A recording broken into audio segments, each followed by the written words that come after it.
Merci Monsieur le Président. Pourquoi, comme tous les membres du groupe CRCE, je voterai contre cette loi?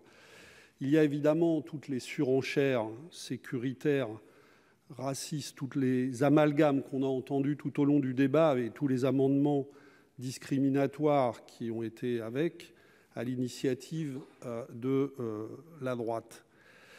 Mais il n'y a pas seulement les amendements de la droite, il y a la philosophie politique du projet qui pose problème. Cette loi ne conforte pas les principes de la République, contrairement à ce que dit son titre. Elle les fragilise dans bien des domaines. Je me faisais une réflexion. Quelqu'un qui ne connaîtrait pas la loi de 1905 et que nous aurions amené dans cet hémicycle pour écouter nos 15 jours de débat, et on lui aurait demandé « mais c'était quoi la loi de 1905 ?»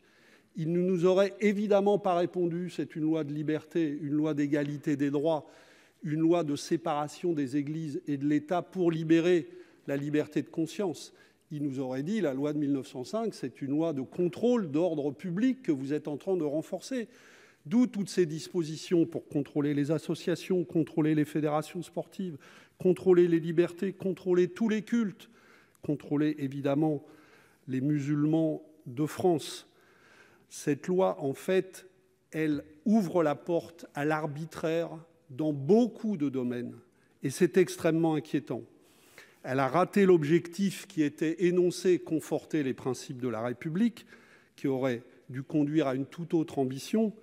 Mais je veux le dire aussi, et c'est le dernier mot que je veux dire, elle est passée à côté de bien des débats que mériterait une lutte efficace contre l'islamisme politique. Et pour prendre un seul exemple, nous avons beaucoup parlé des États étrangers, mais en vérité, nous en avons bien peu parlé.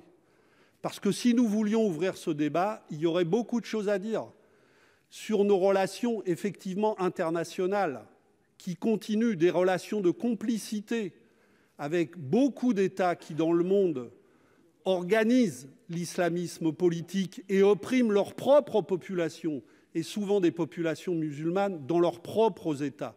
Et de tout cela, nous n'avons jamais parlé. Il y a eu beaucoup d'hypocrisie à propos de ça dans le débat.